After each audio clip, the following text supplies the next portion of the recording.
All set. Good evening, everyone. Welcome to the Town of Pownell Selectboard Meeting. Regular meeting, April 25th, 2024 at 6 P.M. I'd like to call the meeting to order. Board member roll call. Angie Rawling. Carl Strohmeyer. Mike Gardner. Jamie Percy. William Cottrell. Can everyone rise for the pledge of allegiance, please? I pledge allegiance to the flag Of the United States of America. And to the republic for which it stands, one nation, under God, indivisible, with liberty and justice for. Thank you. Approval of the agenda. On the agenda, we need to add animal control job description and posting for that position. Public comment, approval of minutes, warrants, correspondence, excess weight permits, tobacco first, second, and third class license application approvals. Kim Caldwell from the DEC with the update regarding the Center Street parcel 053-18. Excuse me. Our town attorney, Bob Fisher, discussion regarding the church, carriage barn in the old town hall. Planning commission resignation and new member appointment, draft invite to bid for contract law enforcement services, discussion and approval. Employee self-evaluation discussion and approval. USPAP appraisal services for ROW purchase and procurement procedure discussion. Public comment and adjourn. So moved with the change. Second. Where are we gonna add that? Let's add that after, Bob Fisher. Okay. 12A. That way we can. Don't keep them hanging. Right. All right, we're gonna add that after, 12, would be 12A. I have an approval with the addition. Do I have a second? Second. Any discussion? All those in favor? Aye. Public comment, Hannah?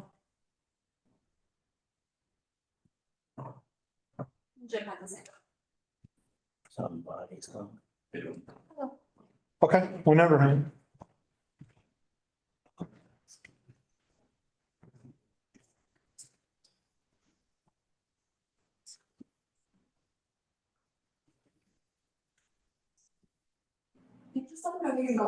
Jim, you can go ahead, sorry.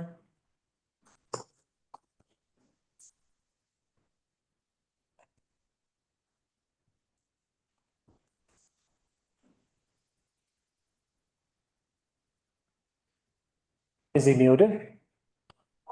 He is muted, But not on your end, on his end. I don't. I asked him to unmute for my side.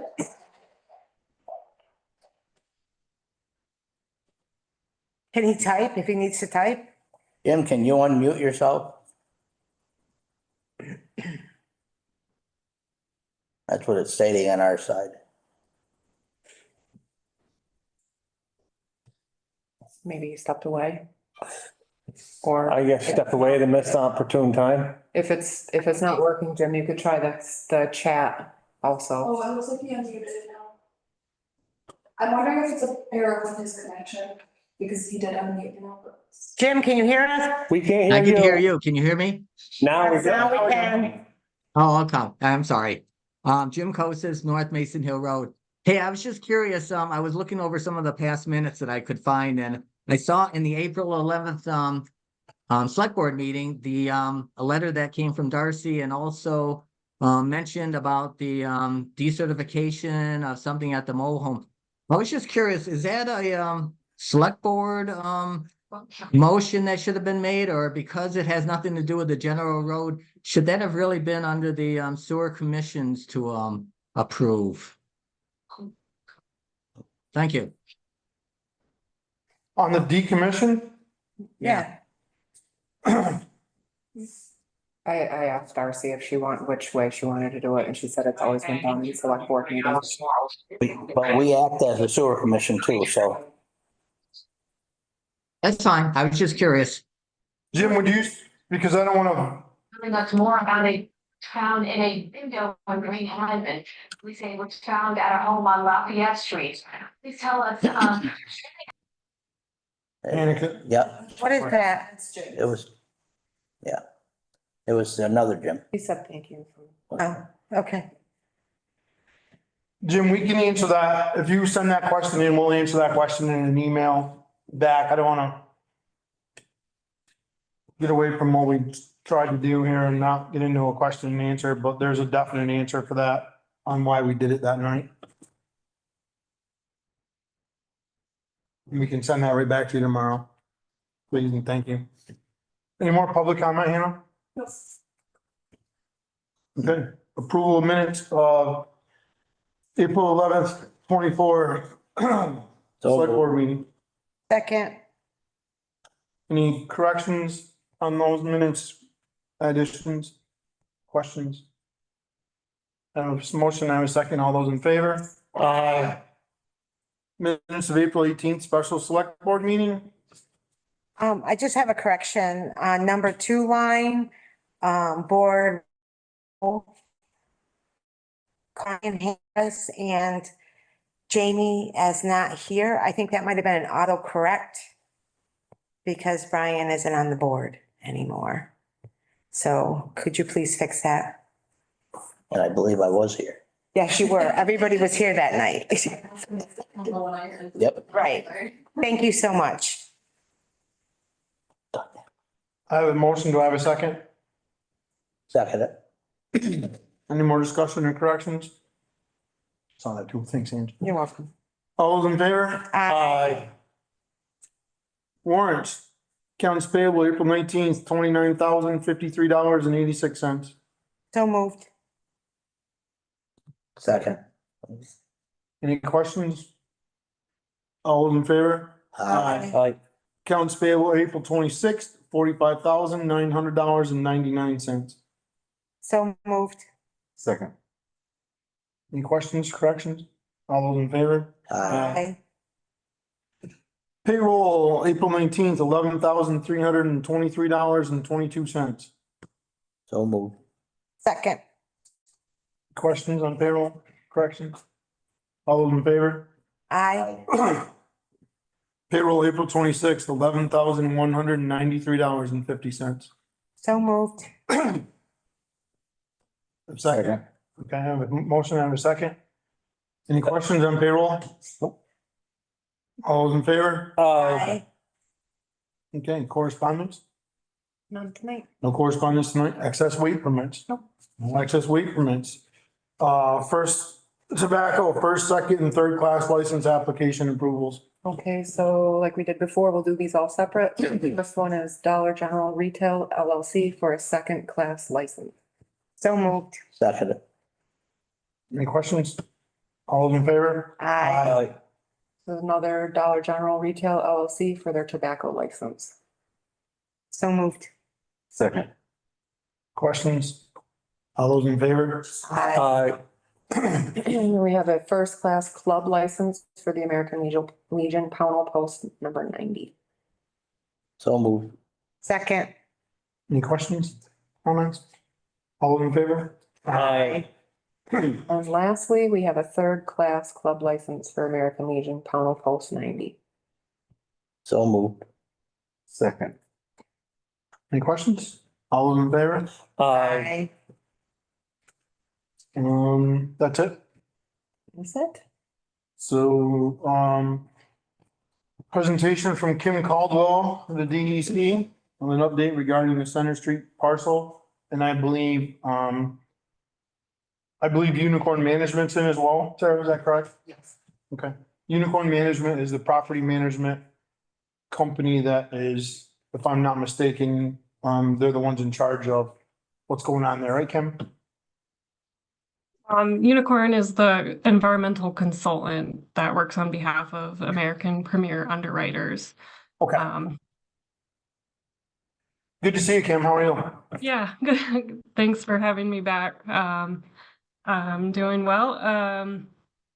I have a presentation. It's basically the same that I ran through last year with a little bit of an update. If you'd like me to share my screen, or if I can have the capability of doing that. Or we could, keep it more informal and ask questions about what I've previously presented, but I'm happy to go through everything again with what was provided about the potential for the town to take ownership of this property, if they have any interest in that, and just kind of go through that process again. We can give her the screen share. Yeah, that's no problem. Yeah. You should be all set, Kimberly. Okay, I see it now. All right.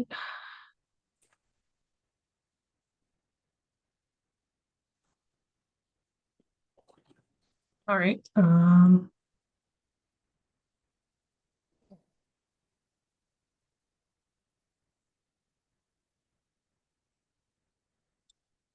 Can everyone see that then? Yep. Yep. Okay. So just so everyone knows what property we're talking about, 0 Center Street at the corner of Route 7 and North Pownell Road.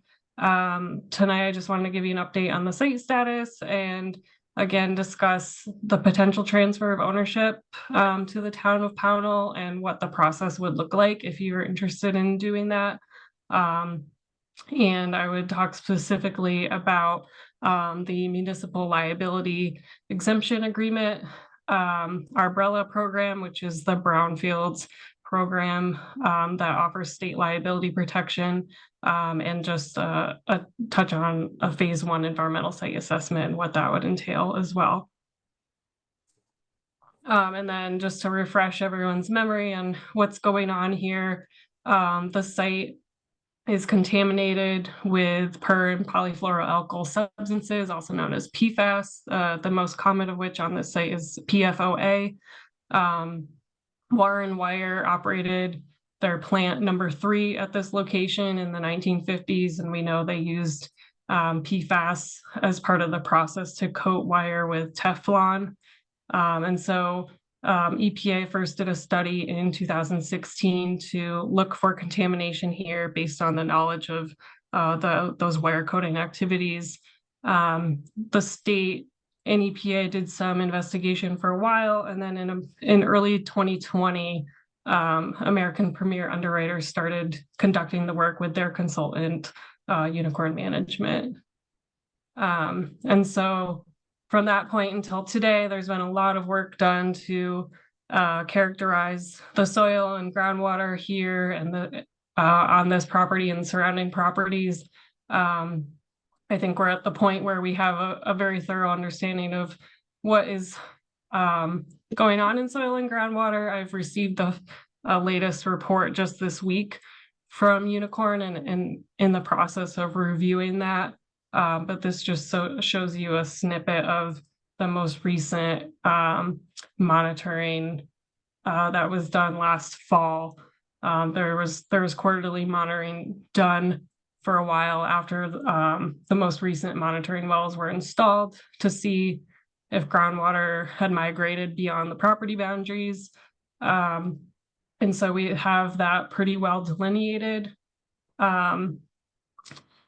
And I just wanted to mention that while there is PFAS in soil, the levels in soil are not above what our direct contact risk standards are in our rules. So if someone were to, touch the soil or be present on site, there's not a risk to them directly, but we are concerned with the contamination in the groundwater.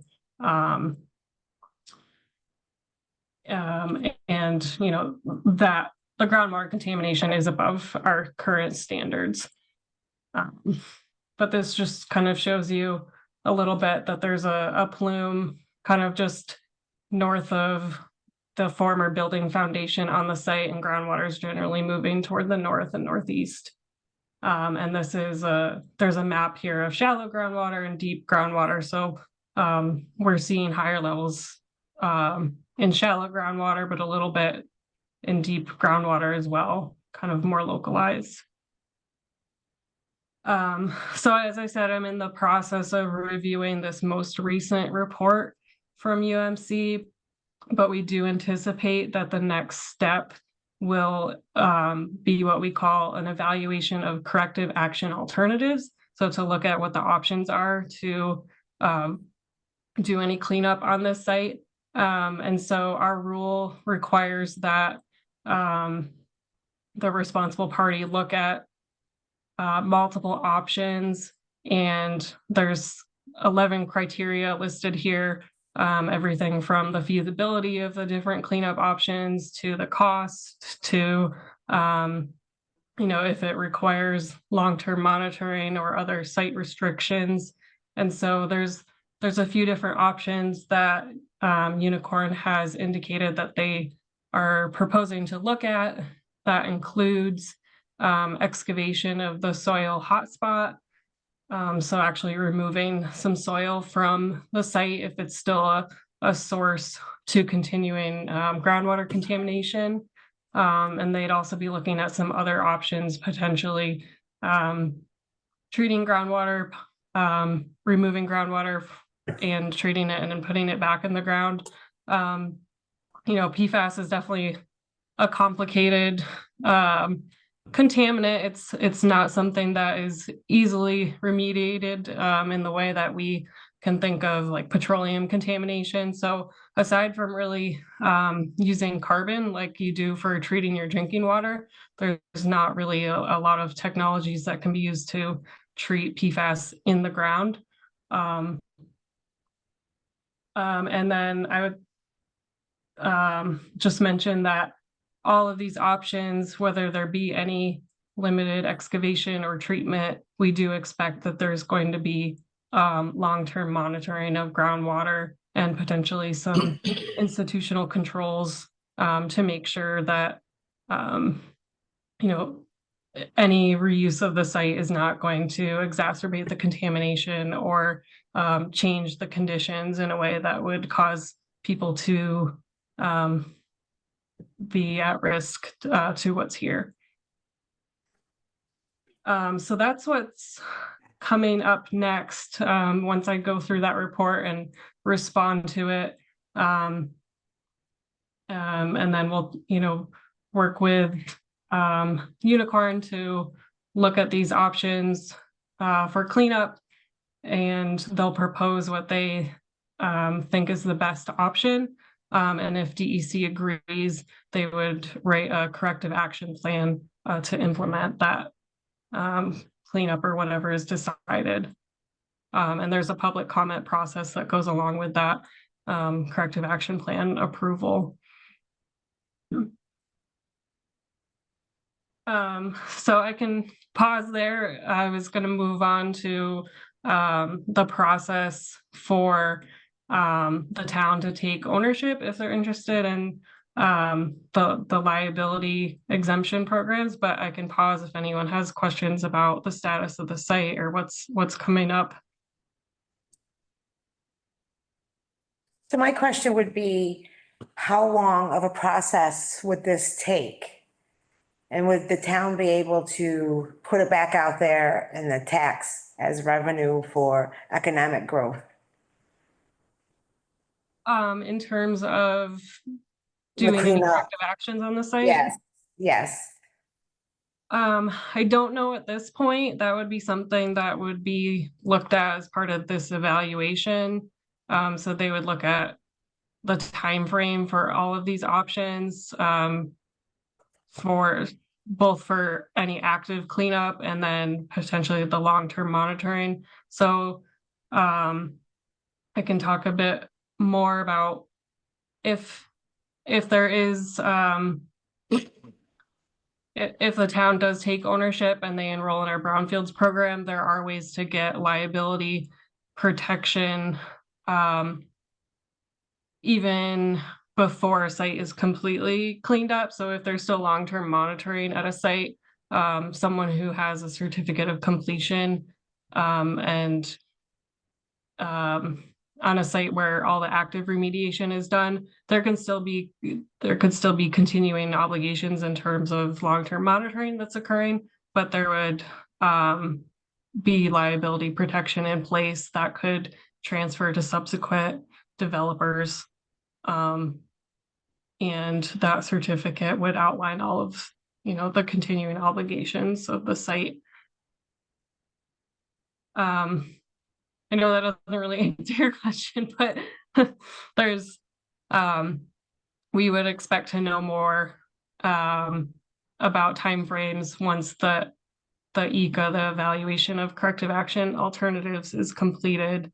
And if there is a known reuse or potential reuse, that would be something that could be worked into any potential corrective action plan. So we know, what might be coming down the road in terms of any redevelopment on the site.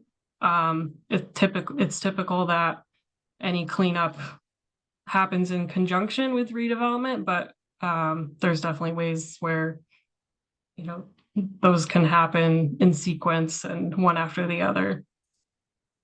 Okay, and then my other question is the surrounding areas that you tested, say the property across the street from Center Street. Mhm. Was that found with PFOAs in it? Was that considered contaminated? Because I was wondering if you worked out a deal with one of the neighboring people to get a well driven with usable water, if something could be done with that property, as long as they had safe water to drink and use. So a lot of private wells in this area have been tested. The testing hasn't been done in a few years. And at that, when we did do the testing, there was one property that a couple times did exceed our groundwater standards at the time. More recently, it hasn't been exceeding. So sometimes the data is, the data has fluctuated and we haven't really been seeing any exceedances in that property lately, but we haven't tested a lot of the wells more recently. Because I live on Center Street and my parents live on Center Street and they Yeah. all were negative. Yeah, so we didn't have any detections above or any exceedances to our standards at the time. I guess I would mention the potential for our groundwater standards to change in the future. I don't know what the time frame of that is, but EPA recently released a maximum contaminant level for public drinking water. And we expect that our Vermont standards may change once our health department looks at the information that led to that decision from EPA. And so I don't know Okay. really any more than that about, if our standards, what our standards would change to and when, but there's a potential that we could be testing more in the future to ensure that everyone's drinking water is still meeting our standards. Okay. But I guess, yeah, if we do find additional issues, we would determine if anyone, needs treatment or anything else like that. I got a question. Sure. It's regards to the wetlands. Have Sure. those been delineated? Have they been marked out what the wetlands are on that property? I know there's a wetland delineation on our A&R Atlas. I don't know. Have you done it? Have they done it in regards to this project? I don't believe there's been an official survey on this property since I've been working on this project. Okay, just for curiosity's sake, what was the contact threshold on the PFOA? Or you were talking that if you got the, let's say some mud on you, what was the threshold on that? I don't have that in front of me, but I could follow up with what our soil standards are and what the concentrations are on this site. Well, I just was curious on, you said that they were below. I just was curious what the reading you had to have that was, you know what I'm, the minimum required, What's the maximum contaminant level that you were looking for? that's, yeah, I think you're asking what the state standard is. that's correct. And what the level of contamination is there. I think that's what he's Yeah, asking. I don't know off the top of my head what the soil standards are, but I can follow up with that information. Okay. My review of the report most recently has been focused on the groundwater contaminant levels, so So if this town were to take over this property, to my knowledge, the owners haven't reached out to us yet. Yes, they have. That final- They sent a He letter. reached out to us multiple times. Okay. What's the financial burden to the town? sure, so I can go over what that process would look like in terms of, any environmental liability. The slide I have up now really, there's a unique program that we have. It used to just be open to regional development corporations or regional planning commissions. It's now available to municipalities to take ownership of contaminated properties or brownfields and stay out of the chain of liability completely. So the town would enter into an agreement with the secretaries of the Agency of Natural Resources and the Agency of Commerce and Community Development prior to acquisition. And basically that would just outline if the municipality plans on marketing the property once the cleanup work is done, or if they would have any obligations to do work on the property. We expect that APU and Unicorn would continue to do the work here, so we don't expect the town would need to do any environmental work, but this would be a layer of protection for the town once they own the property. We would also recommend that they enroll in our brownfields program.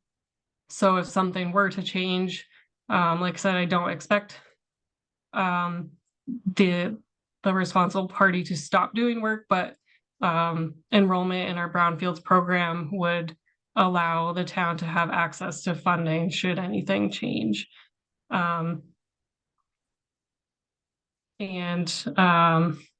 There is a $500 application fee to enroll in that brownfields program, the umbrella program. We would also recommend that the town conducts a phase 1 environmental site assessment prior to purchase, which provides federal defense to federal liability. But there are funds from DEC to help the town do that prior to purchase. So we have funding that we could hire one of our consultants to do a phase 1 environmental site assessment on behalf of the town.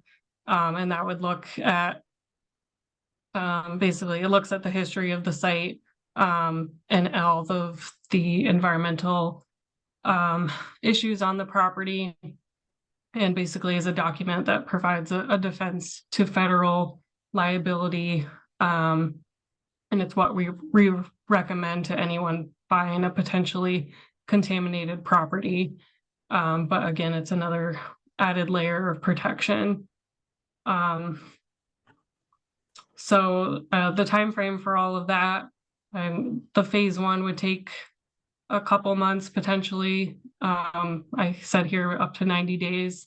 The umbrella application is pretty quick, and the municipal liability exemption would probably take a couple months as well to get all of those approvals. But basically these programs and this process allows the town to take ownership, not have to do any of the environmental work here.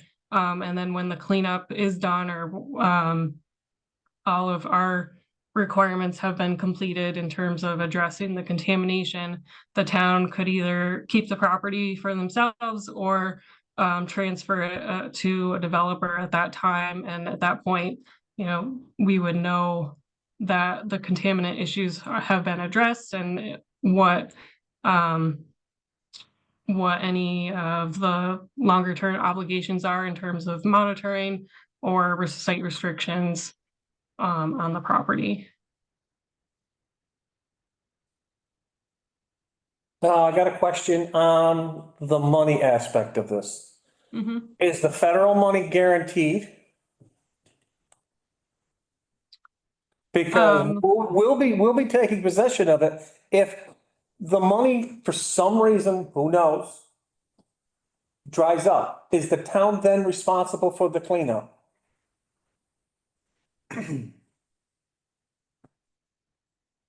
So if there isn't federal funding available at a particular time, I would say we would be in a position to wait for funding to be available, and we would not be asking the town to do any of that work. At this point, you know, we expect that APU and Unicorn are going to be continuing the work on this site and moving through the corrective action planning and implementation process. So we expect them to be doing the work here. But this is kind of a fail-safe if something were to change. All of these programs allow the town to access funding should it be needed. Shouldn't be needed? Should it be? Oh, should it be needed? I'm not hearing, I'm sorry. Okay. Kim, if the town were to take ownership of the property, APU and Unicorn would still continue their work on the cleanup, or their management, did I hear that right, or did I misunderstand that? Right, that's what we expect. So the responsible party would continue to do the work regardless of the property transferring or not. Okay. I thought that's what I heard, but I just wanted to make sure. I thought that too. But pretty much you can't do anything with the property while this is going on. No, Right, which is why the owner is Right, frustrated with it. and I understand that. Yep. But I think at this point,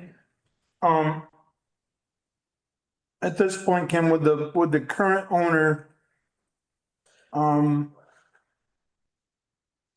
everybody's kind of at a standstill, is that correct? No, the work is moving forward. We have been working with the owner right now to modify some existing monitoring wells to either make them flush mounted with the ground, and removing some monitoring wells to allow him to utilize the property a bit while the work is still going on. So until this point, all of the monitoring wells had been sticking out of the ground. And he asked us to modify those, and we've been working with Unicorn to we've approved a plan to do that, and we expect them to do that in the coming month. But in terms of, you know, building something here, or utilizing the property, you know, differently than it is now, we wouldn't want someone to build something and have it inhibit the ability to do any cleanup work. So, yeah, right now things are kind of sitting as is with the old building foundation. But we are allowing the owner to, I think he expressed interest in just using the property for storage or parking while we are still working. And so we're working with him to allow that. But I think I heard earlier in your conversation that if something were to be built there, whatever it is, the cleanup and the construction could kind of go hand in hand. if the program were, or if a study or whatever needed to be done and a plan were implemented for that. Did you hear that right? I think it's always helpful when we're thinking about a potential cleanup strategy to know what the site might be used for in the long run, if it's going to be green space or if there's going to be a building there, or what the potential options are. That's always helpful to know in terms of a cleanup. Because there are different options of cleanup, whether you're going to be very aggressive with trying to remove everything, and that may be very difficult and costly, or taking an approach where you're managing the risk and monitoring the contamination if it's not really affecting anybody. Okay. That makes sense. Anybody have anything else for Kim on this one? Steven. No, I didn't, I know, originally I thought that if the municipality took it over and we were incorporated with a cleanup, I didn't think we could take and put it out to a developer, but maybe something's changed. So, but I know we had some other ones. Well, I think, yeah, there's, right, I think there's a lot of options, okay? Yes. And I don't want to get into a huge discussion on it tonight. I think that's a whole separate That's a separate issue. once. And I know Kim will send us her, you said you had a new report, so I'm assuming that once you are able to, absorb that report and figure out what's going on, you certainly may have some new information. And we could get an update, even if it's just through an email or something back, certainly might help us make a decision. But I think it's something we need to talk about because I think we're at that point. Yeah, go ahead, Kim. I was just gonna say, I can share the report once that's finalized and keep you updated on what those next steps are. Yep. Sorry. That's on our side. One, I don't find and I don't know if it would be feasible to do it now or you're gonna do that later. To delineate that wetland that's in there, because I believe that, I would like to know exactly how much of that parcel is a class 2 wetland. Okay, Mhm. that's just that. If you want, if it's in your, are you okay? Yeah, I mean, that wouldn't be within the scope of what we require Well, APU or correct. unicorn management to do, because it doesn't, Okay, all right. My not question part of was, the investigation to deal with the contamination, but if there's, a developer or someone interested in finding that out in terms of what the options are for reuse of the site, that would be kind of a separate effort aside from the contaminant issues. okay. Yeah, I think there's already a map of the wetlands. It's already there. No, but if you read that they have to come out and actually Right. mark it. Right, exactly. But there's already a map on file. And, when you're in there, obviously, if you're doing a cleanup, I'm gonna guess that you can, Correct. there's a lot of things that are gonna supersede a wetland when you're doing a cleanup such as that. Well, that was part of my concern. Right. Is because, Right. A&R gets really freaky about anybody doing anything in a wetland. So how is that going to affect And the cleanup of the parcel? I gotta bet A&R is gonna be involved because of the wetlands and when the state DEC is involved and A&R and they're working together, it's, Right. yeah. They're all working together here to clean this up, so. It's just a division, so. Yeah, I Well- think,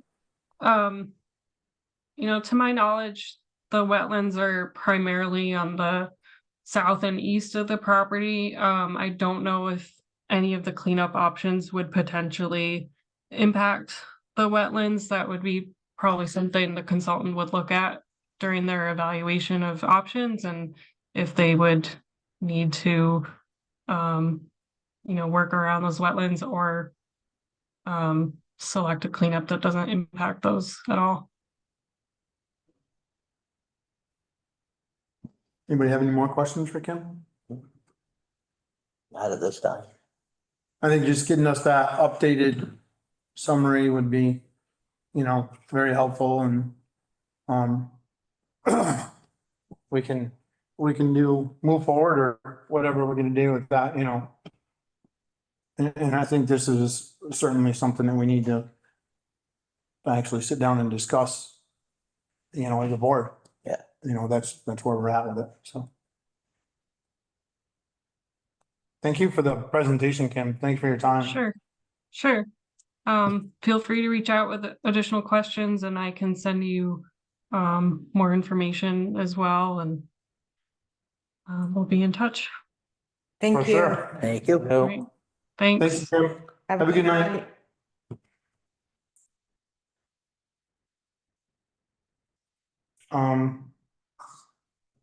Do you want me to bring that back to a regular meeting for discussion? or- Let's bring it back after she gives us that summary, at a regular meeting. And probably the following meeting, or as quick as we can from the time she gives us the next summary of her report. Yeah.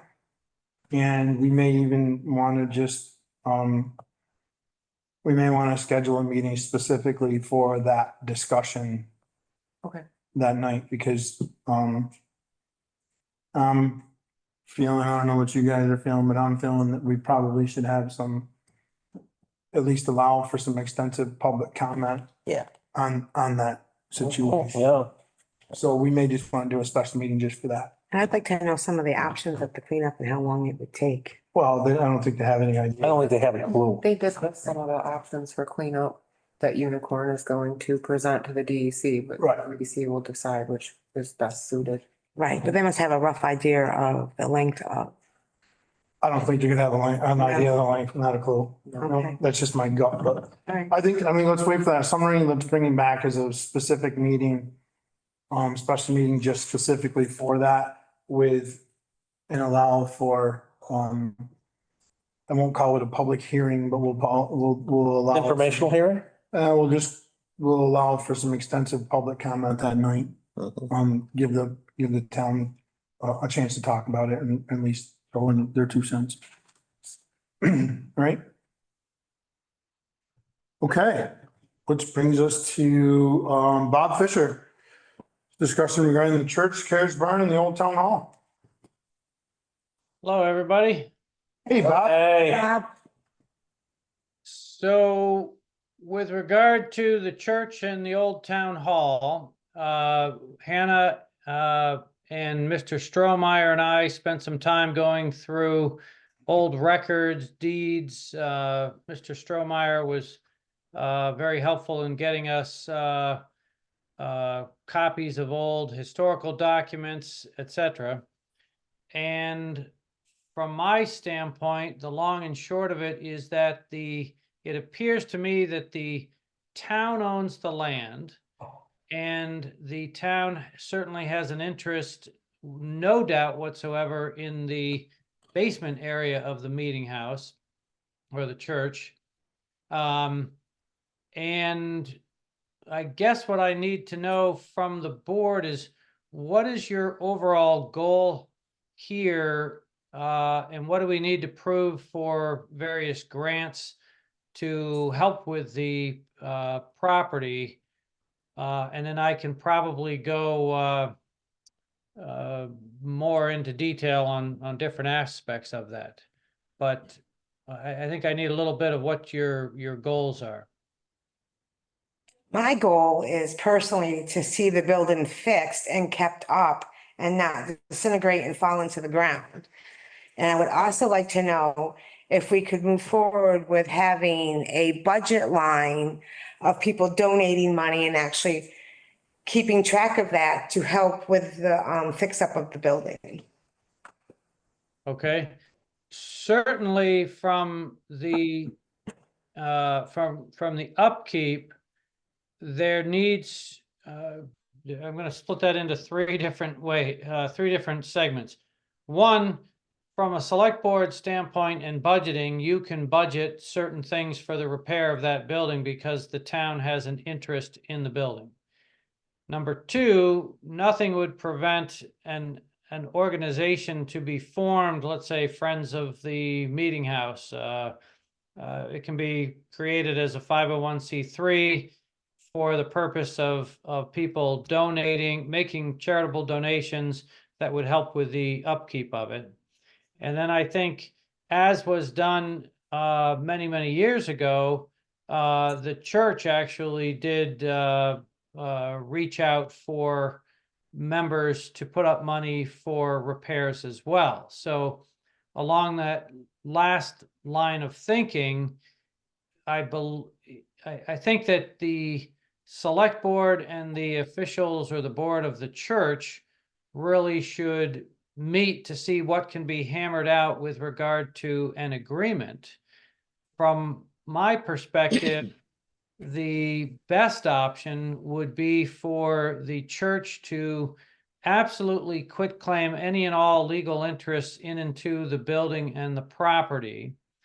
And so the town, so that the town is the full owner, and then have the town do a lease back to the church of the church area for some very, very long period of time. But through that lease agreement, the town we would have an agreement as to what the maintenance would be.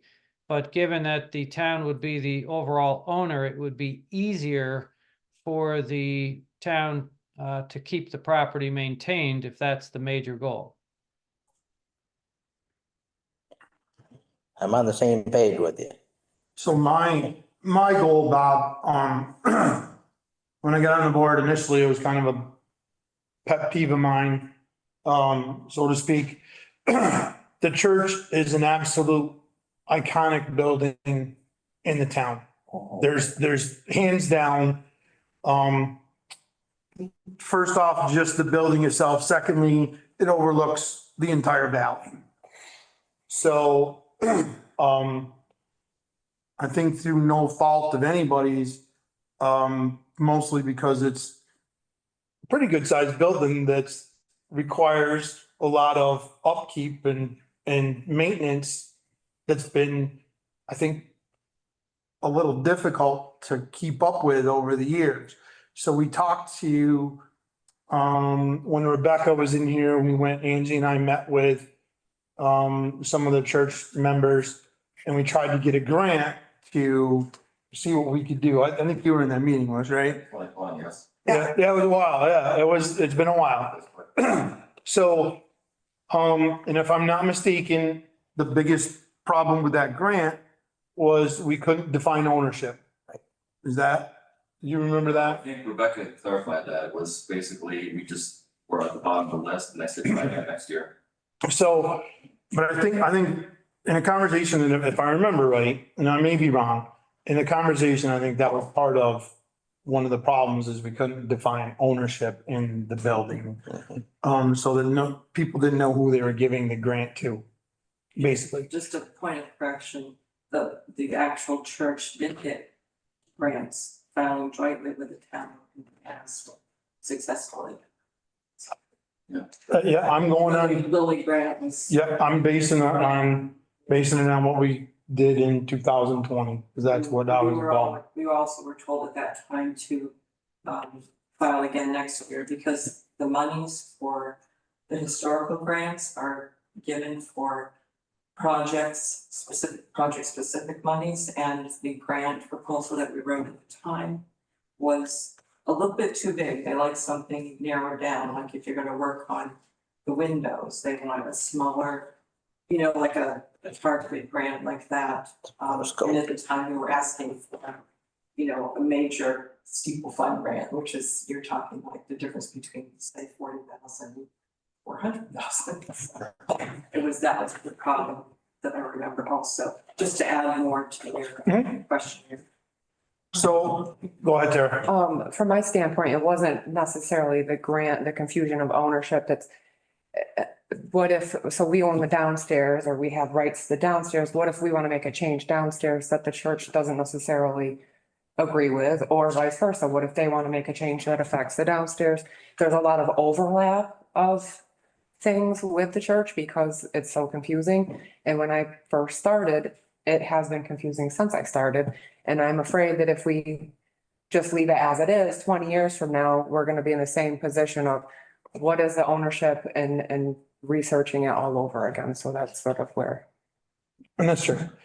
So I think, Bob, from my own personal view, it's, like I said, the church, it's definitely has the potential to be a drawing card to different things in the town. It really and truly is an iconic building that, like I said, overlooks the whole entire valley. And if Powell doesn't have anything else, we have the valley. So, there's just that. All else fails, we always have that, that's where I'm coming from on it, is to finally put to bed once and for all who owns it and what to do with it so that everybody can move on. It's been this way for, Ever. yeah, So, forever. and if Mr. Strohmeyer, feel free to correct me, but I was reviewing today a lot of the material that we collected. But if you go back in time, in 1917, when the town clerk's office was built, the motion on that stated that whether, or the article was whether or not to put the, create the funds to build the new town clerk's office on land already owned by the town. So That is land correct. perspective, that was And very helpful on that. And then if you go back from there to when the building was actually constructed, I believe in the late 1840s. that was reconstructed. Reconstructed. The original building was built in 1789. Correct.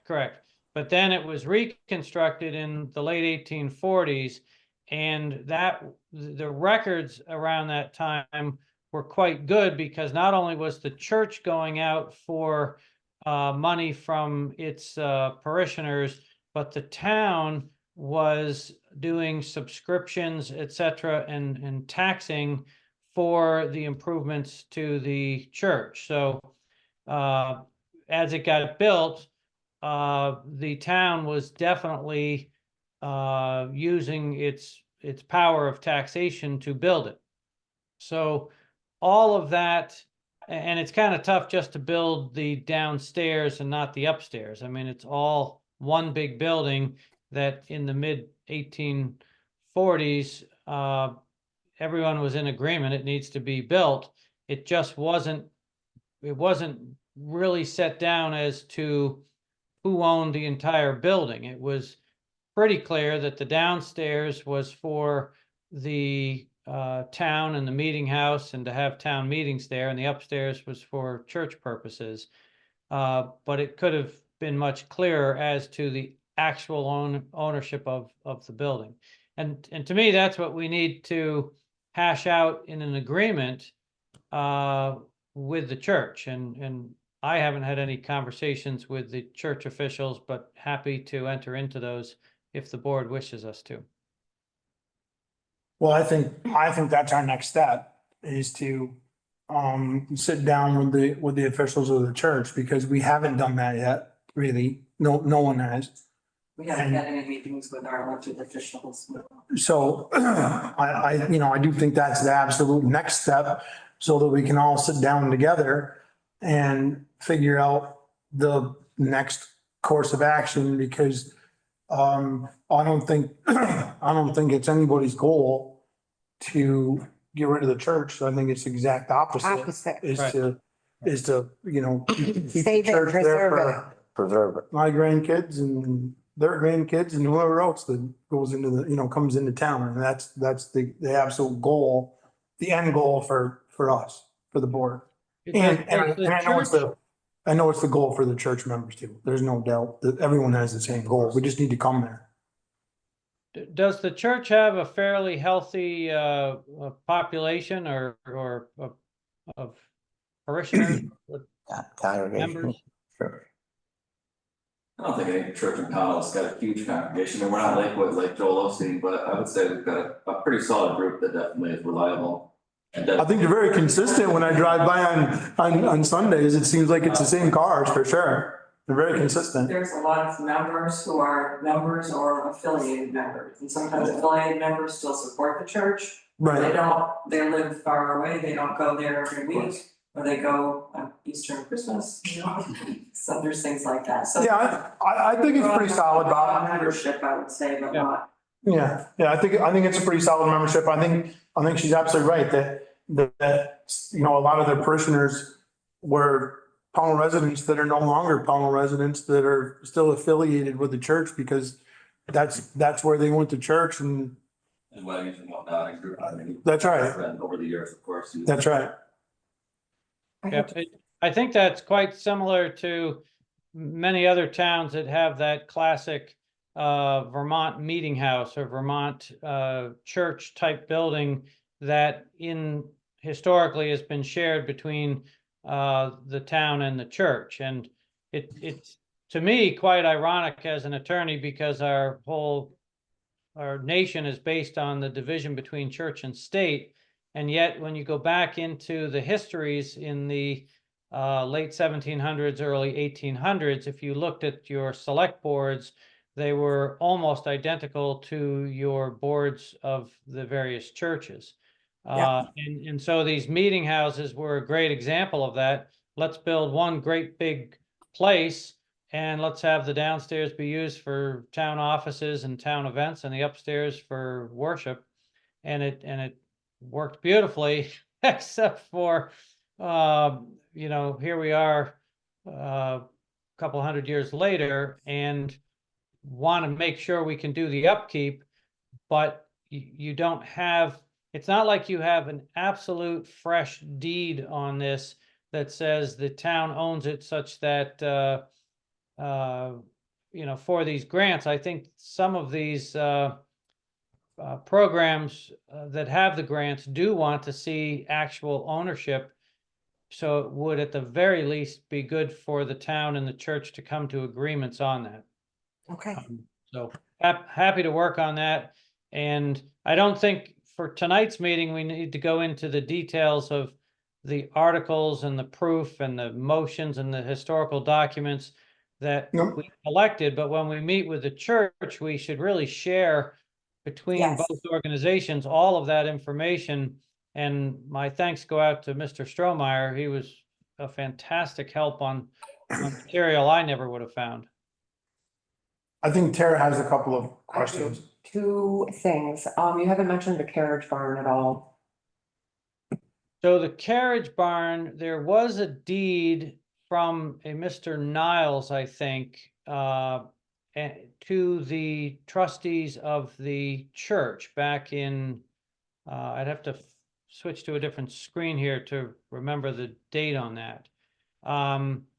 So that might be clearer with regard to ownership of that, because it mentioned in that deed for the purpose of horses being tied up and teams being able to be out of the weather, things like that. So that's the one where I think there is a deed reference that would help us on that. Okay. And then the other question is specifically about the use of the Old Town Hall. I think the board was questioning whether that could be sold separately if they were to decide to do that in the future. Just your opinion on that part of it. On the what of the Old Town Hall? Like the future use, like if they decided they wanted to sell that building, would that be possible? And what would, you know? That would- Oh, sure. That I think that's fairly well established with the Old Town Hall, given the records that we found, at least like in 1917, being one where it was pretty clear as to not only the land ownership of that, but also of the public funds that were used to construct that. So I think that is fairly clear, and depending on what the board or the voters want to do, could make decisions on the future use of that. I don't actually know because I haven't looked. Is it on a separate parcel or is it on the same parcel? On the old maps, the short answer is I'm not certain on that. The old maps that show Pownell Center there show the buildings, but it's not really clear as to the delineation of the actual lot. I'd have to go back and look at that. Does Mr. Strohmeyer have an opinion on that? I'll look right now, but They give the dimensions of the parcel on the deed. Right? I guess the building is like 60 by 20 or 25. And I guess the parcel that's for the, that separate parcel was 30 by 20. Okay, all right. So that's another issue because the parcel, if you went by the deed, the building's built on two different parcels. Okay. I'll have to look at that. Townview has it as one giant parcel. It includes. They included it because nobody ever thought of it. Right. Or whatever it was. That's something that's gotta get looked into. Exactly what they meant when they turned around and did it that way. Right. Because that's what's confusing when they talked about on land already owned by the town. Were they trying to just carve out a smaller portion for that building? I don't know why they would do it if it was all still town ownership. Why wouldn't stay just one larger parcel? If you built a building on somebody else's property and they were in the process of selling it, you may end up turning around and giving them the deed for that, whatever they built their building on, to clean up your deed. Because Niles was a very good member of the church at that time. So that was my thoughts on the situation. He never had a problem with them building the carriage barn on his property, that part of it. But then later on, when they went to sell his house, they had to clean that up because now you got the church carriage, part of the church carriage barn on somebody else's property. So, I mean, how would you handle that? Yeah, well, you would certainly have to do quitclaim deeds or something to clean that up. But Correct. if you're talking about the Niles deed to the church with regard to the carriage barn, you're correct. That does have a description of the of that parcel, but I don't know as that is answering the question with regard to like on the other side of the church. So Mike, may I? Mhm. I believe that is Grant's land. That was land that was gifted, or however, you can say it was stolen from somebody or gifted by the governor of New Hampshire, or he stole stolen property, however you want to put it. The so-called glebe lands, yes. No, it wasn't glebe land. No? Glebe land was church land, am I correct? Well, when the governor made the grant of the towns, they set aside certain properties for the church, the town, and the school. And And this was- collectively, they were called glebe lands. Now, glebe does refer to the church part of it, But but also, as part okay, of the grant, there were the sites for schools, for the town. Many times they were clustered close together for a town center. correct, because I know that, that is the center and that's where the town would have, actually, I forgot which one, I think Paulina sent that book, and in that book, it described it as, grant. It was grant land that was granted to the town of Pownell to build its, in the center of Pownell, to build its town hall or whatever. Yeah, I think we're saying the same thing on that, but the difficulty is, like when you look at the lister's card on it, it just shows it as one bigger property. So, and I don't know if the neighboring properties have ever been surveyed by a surveyor. Sometimes you can take actual surveys from adjacent properties and then figure out what you're left with. So that's another way to look at it. If you look up the deed for the town property, it's the Barlow property that they used to base the deed on, not the property up there. So I think if I'm not mistaken, I think we're at a point now where the board we need to figure out exactly what direction that we want to give Bob Fisher. Okay? And at that point, I think that we need to, which I think we already have somewhat of a direction. We need to know who owns what, right? So we're all in agreement with, we want to know, and we need to sit down with the church now. Do a couple of questions for you guys. Do Thursday nights work for your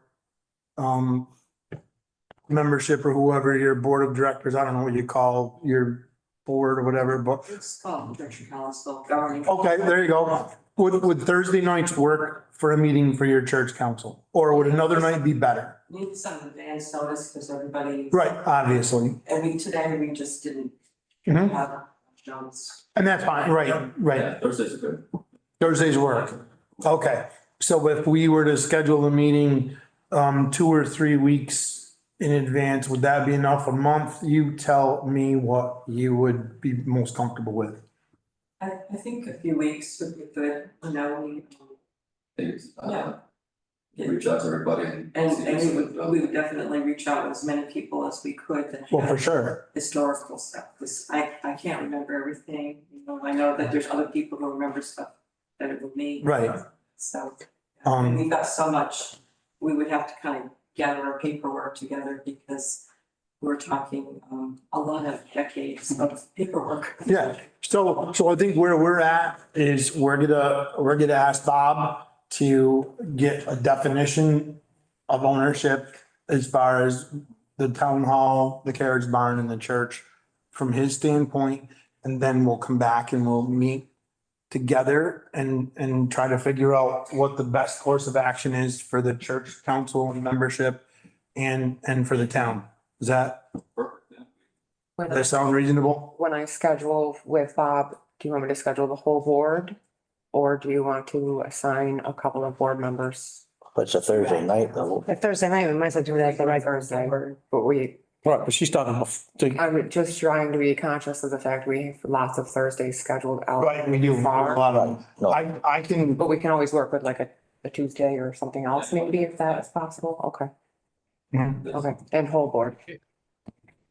If I could just jump in, I think for whatever meeting where you want me to come, I should come in person. Because in looking at the deeds and the old records, I'm not that literate on, I mean, I can share my screen and all that stuff. It's just gonna be so much more productive to sit around a table and look at things. So. I agree. And the only, just to let you know, Tara, the May 16th, I think it is a Thursday. I don't know, my 16th, 17th, whatever that Thursday is, I am not available that night, but other Thursdays I'm good. To give them plenty of time, maybe we'll shoot for June, month of June, if that sounds. I'm sure I'm reasonable. There. Yeah. Creation. And Just, you know, it's a. Join mine. You know, I use. Yeah. So if And we the were other thing too to is, Oh, Oh, sorry. no, that's all right, Bob. I'm sorry. I was just gonna say too, talking if out you loud. want, if you wanna have a, sorry to interrupt, I'm talking over you, sorry. If you do wanna meet earlier than with the full board, we could always have one or two of you so that it's not a quorum and meet with members of the church council preliminarily, if that helps move things along. So I just throw that out as an alternative. Okay. I think looking at the June calendar, we would have a regular meeting on the 13th and the 27th. Those are the two Thursdays in June. If we were to schedule June 20th, is that enough time for you to get your, Yeah, that would be fine. that would be You have your okay? calendar in front of you, Bob? I'm getting hip surgery on July 9th, so I'd like to get it rolling before then. You know, I'd like to try to schedule June 20th specifically for this with the board. And then if we need, what's that? Make sure he's available. Yeah, if Bob's available that night. That's what we're, To the best of my knowledge, I'm available that night. Okay. so we'll tentatively schedule June 20th at 6. Okay? And then Let everybody know. if we decided to maybe have two board members with Bob on another night where we came up with something we'd like to discuss before that, even if you had a few members, we give you, obviously, we wouldn't call you tonight and say, hey, tomorrow night at 5 o'clock, we're gonna have a meeting with the lawyer and, Right around the corner, so yeah. Yeah. Okay. all right. This is important, so we'll definitely have our schedule. Well, yeah, and I mean, I don't want to say, like I said, I don't want to call you on Thursday night and say, hey, Friday night, we're gonna meet at 5 o'clock. Right, but we try to give as much notice as we could, but if something were right there that we kind of needed to, try to figure out. Perfect. I think we got a direction now, Bob, but that's, are you comfortable with that?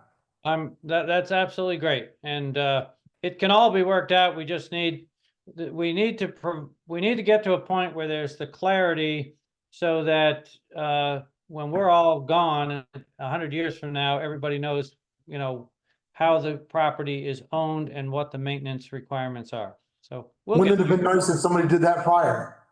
We wouldn't be here. We would all know. Good. Super. Do we have any more questions? Board have any more questions for Bob? I think we're Nope. good. Excellent.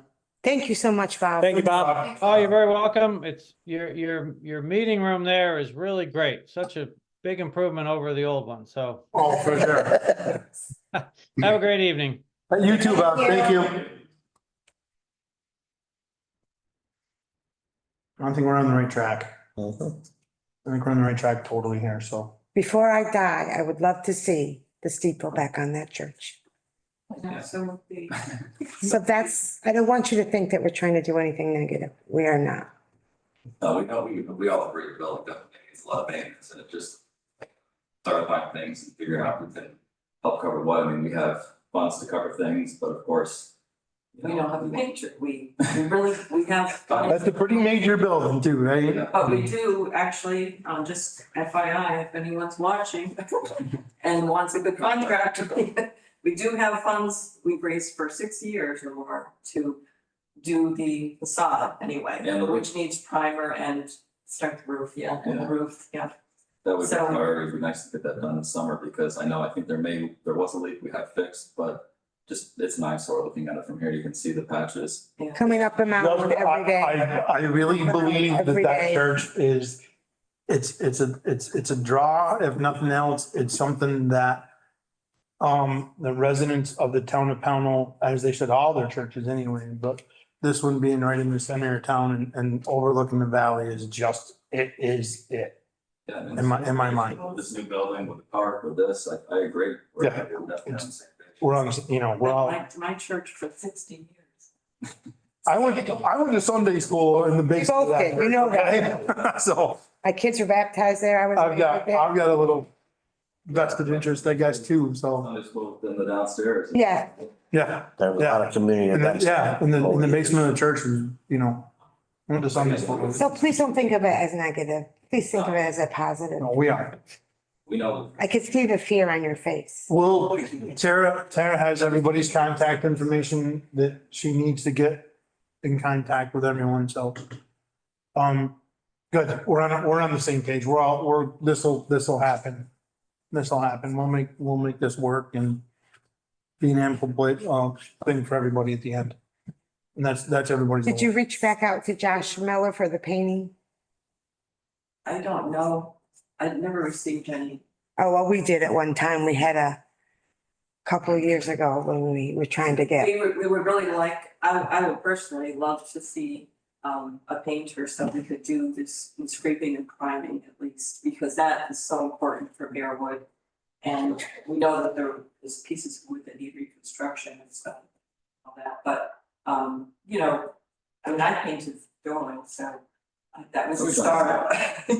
And It's there's a lot more needed. rules you're supposed to abide by. That was one of our concerns too. Instead of us just running out there as a group. I mean, you've got lead paint possibly. yes. I know it's been repainted many times throughout the decades, but we didn't want to start a project and maybe violate some sort of lead paint law because. Oh, yeah.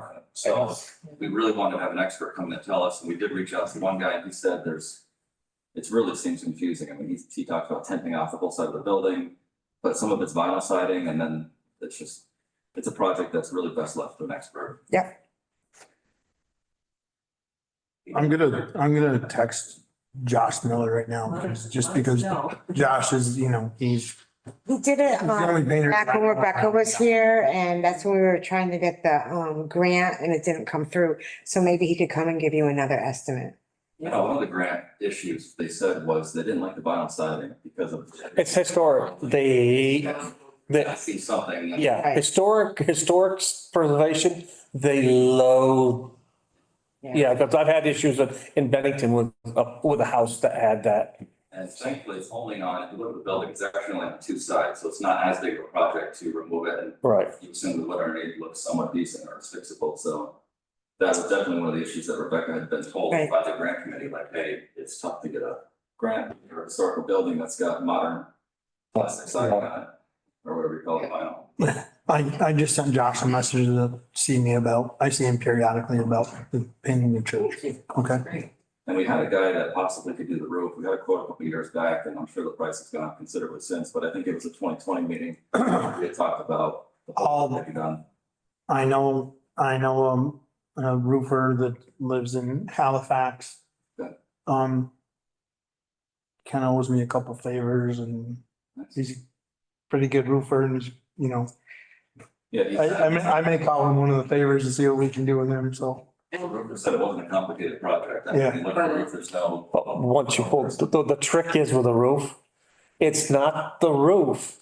It's when you take the roofing off and discover what's underneath that becomes. I'll reach out to Ricky tomorrow. Repairing the roof doesn't preclude any problem with this future steep, because Just protecting. that, it just has to protect it for now, but you build. I have everything on the steeple. Yeah. Everything. We have all the blueprint, Yeah. draft blueprints and everything. But for the the steep engineer, there. engineer company, Yeah. architects, yeah. Yeah. Yeah, we have plans for the steeple too. I mean, Good. But yeah, thanks, guys. Thank you so much. Thank you for coming in on short notice. Short notice. Yeah, I apologize for the last minute on this. Thank you for We're coming. local, we just came down, and I think there's a couple of us in by Zoom also. They're listening to us. Great. So thank you again. Thank you so much. Thank you. We'll be in touch. We'll take this and move it forward. Okay, thank you. Okay, animal control. Let's go over the job description. Everybody has that. Yep. Does anybody have any questions? Everybody have a chance to read it? Yep. We had actually developed that some time ago, back in Wow. December, but we never brought it back for Right. final approval. Right. I'm not sure if Carl and. Carl and Bill. No, we weren't on at that time. You want to read mine? Yeah, I'll read it because it's gonna be easier for me than to pull it up with We mine. did get it and right there. There we The go. only thing, and I don't know if it's how you put it in or if you bother putting it in, is my big concern was that he doesn't do anything more than what he's trained to do. He or she. He or Excuse me, he or she, my apologies. That they don't turn around and do anything more, because I don't want to have somebody, because there is a delineation between animal control and humane officers. Correct. This is not a humane officer. This is not a humane officer. No. Right. So maybe I'd be it's nice just like thinking. some statement on there, like a Yes, disclaimer that says. it's disclaimer, this- Animal control officer, I don't know. Like, it's Well, not actually, probably should have asked like the humane. Bob, who was here, Why but don't you maybe run that by Bob? But you know what? We can probably have that in. It's not a big It's not a deal. big deal, it's a job. Because we just need to have this job description so that we can post this job. yeah.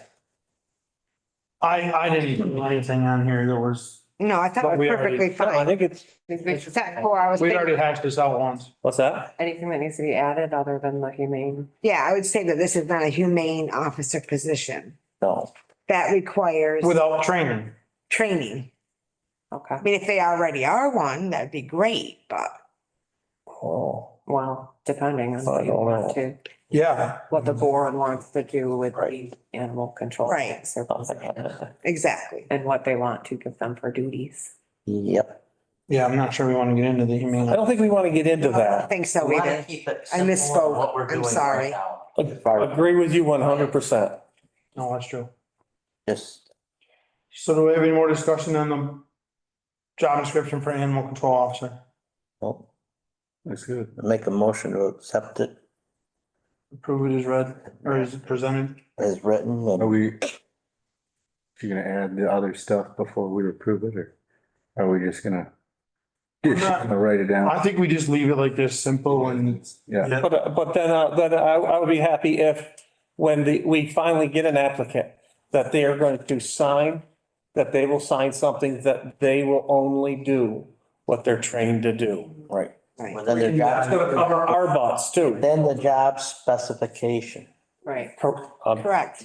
Yeah. We can do that when they sign their. I just don't want to run into a Yep, situation. no, but that, well, I guess we gotta be clear as far as paving and job specification. And we also have to be clear, Yeah. when we talk to this person, that we don't put him in a position because we tell him to do something that he is not trained to do. He or she.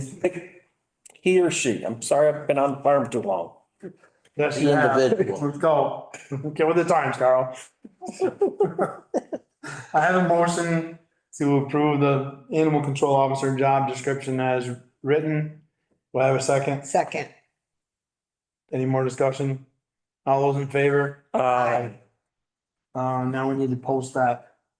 The posting is very simple. It just says to reference the job description. I didn't know if you want more detail. I think that's fine. Posting, I think that's totally fine. the less working, Yeah. the less we pay for the janitors. Yeah. Because this will be posted on our website, so if they wanna refer to it, When are you going to?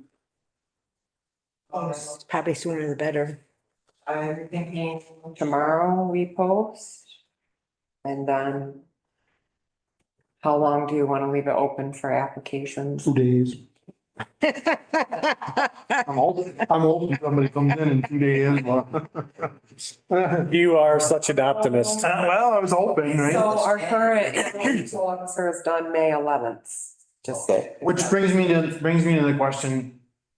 And I was gonna look this up and I didn't. What, if we don't have an animal control officer, it reverts to the state troopers, right?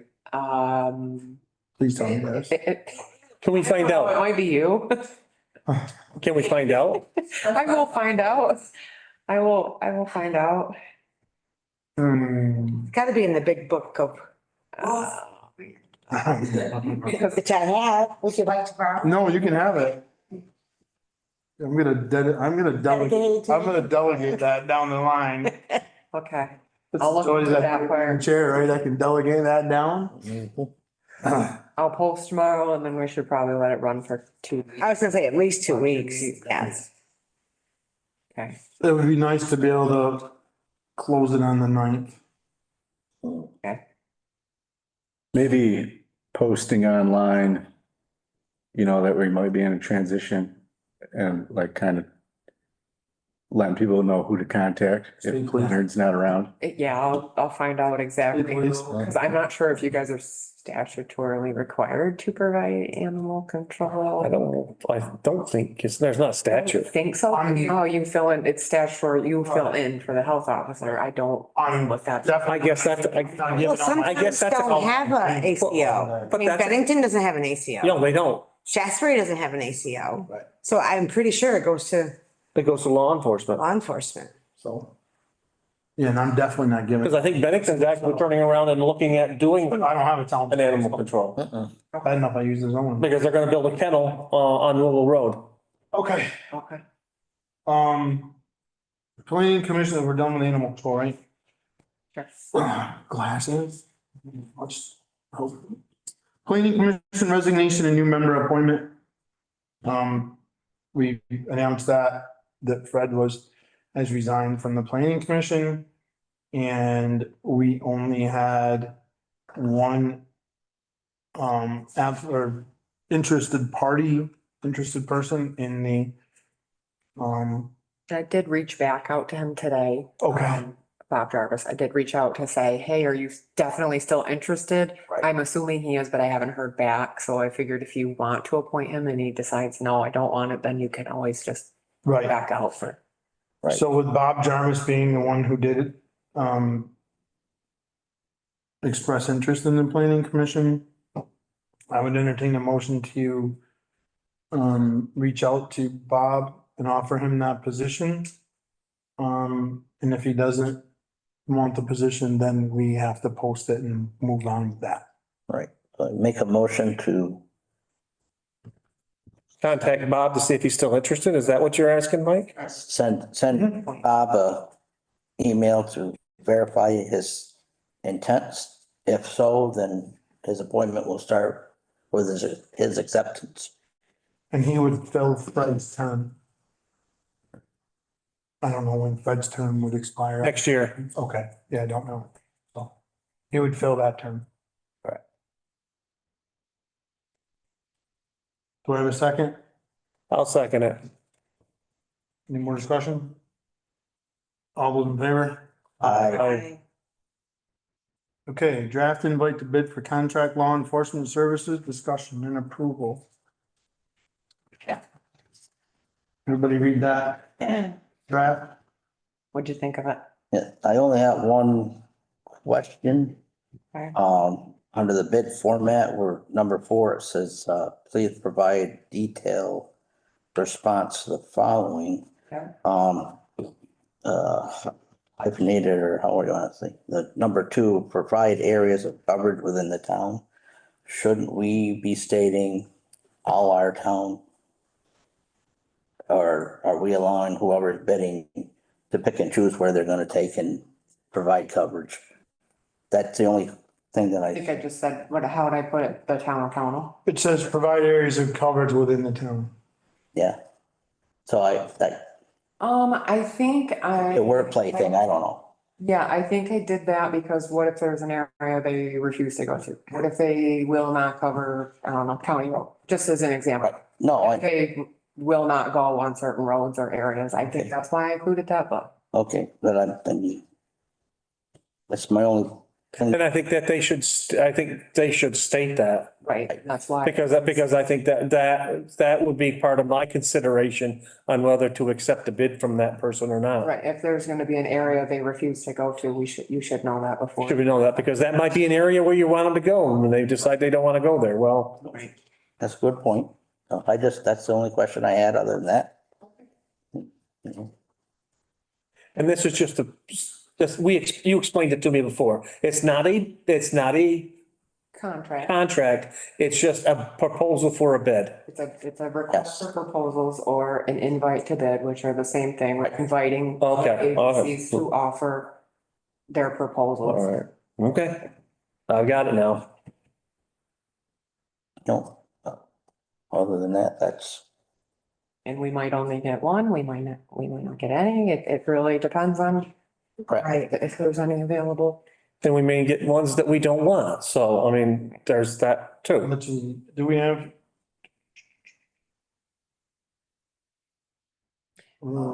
Anything that anybody else saw that needed to change, questions, I additions? don't think, I think we need, the only thing I saw, Tara, and I just looked at it again, was I don't see where in here where we have, where we can reject any and all bids.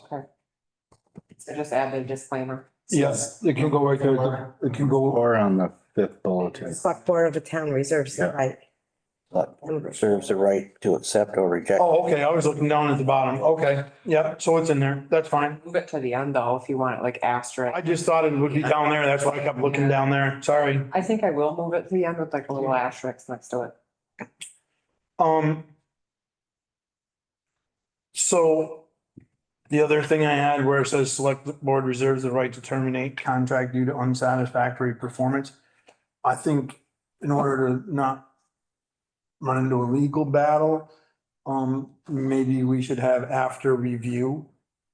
After a review with the, Is that a question? Or we could just turn around and put in, we have the right within, to terminate the contract at any time, but we have to give a 30-day notice. or that, something like that would be fine. And that way, everybody saves face. If for some stupid reason, they turn around and don't like working with us, they can give us a 30-day notice. Teeny tiny things that I noticed that, just popped out at me. The only other one is there a statute that states, that law enforcement has to uphold a certain certification? I think. That way they on can- Their end, I think they would have to, They have, I didn't know if we need to have, I don't think we have to have that because they, if it should be, Have it. that they have to keep that. They have to do That it. statute, I guess. That's the only other question. right. I think they sort of handle all that. If we were managing a law enforcement, like say our constable, then we would be responsible for that, but that whatever agency is applying or submitting a bid will be responsible for that. So I was, Now, the other question I had, sorry for the Oh, questions. you're fine. The other question I had is, should we have our budget number? Okay, No, because I mean. It's public knowledge, You so. can go and look for the budgeted amount, Mhm. what we budgeted for next year. But if we announce it, it might limit the competition. It doesn't make it as competitive. correct. Yes, they can go and look for it, but we okay, don't need to announce it because that might minimize our. and that's fine, that's why I asked the questions and that's why we get the answers. Right? Now, they'll submit to us. Mhm. Now, do we turn around and submit back to them a contract to sign? Whichever party you choose to go with. Correct, that's what I'm saying, that's what I'm saying, I'm trying to get the process Then in my you take brain. the proposal they give you, Right. you draw out a contract that you and them. They both agree on and Both sign. sign. So that's where the contract comes in. Yes. Okay. Yeah, Generally, once they do a bid, whoever wins the bid, then they will submit a contract, then we will review the contract, Correct, whether, and if we want to tweak it or accept it, and correct. so that's all. I just don't want any more hidden charges. And, you have it where, for paperwork, investigation, travel and all other stuff. Right. Yeah, well, if we're gonna be if the town's gonna be charged hourly rates for things above and beyond patrol, we would wanna know that before. Exactly. I'd like to have it. we want to know exactly because it's, I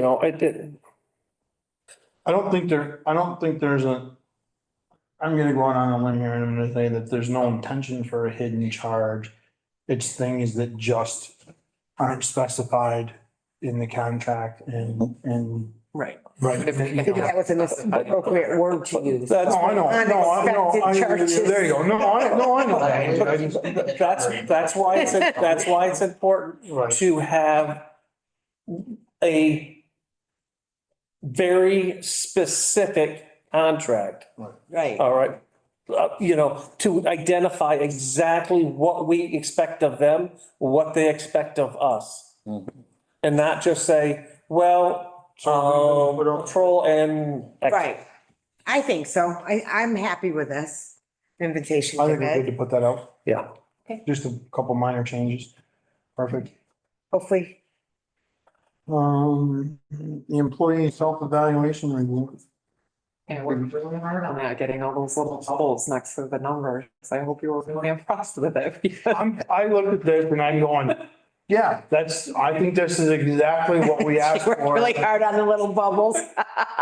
Yeah, I think I don't know about the rest of you guys here, but I'm pretty Which email? impressed with, Oh, it's in the. looking at this. Do you need to look I at think mine? exactly what we asked for. Yeah. Exactly. Figure out where to find it. No, did a good job.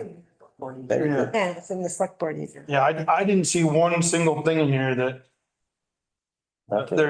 there's opportunity for Where's the last one that she sent, Tara? plenty of comment and this is exactly what we asked for. Yeah, it's got a range. Yep. Right. And the format is, in my opinion, is easily, Let's just give you one of these.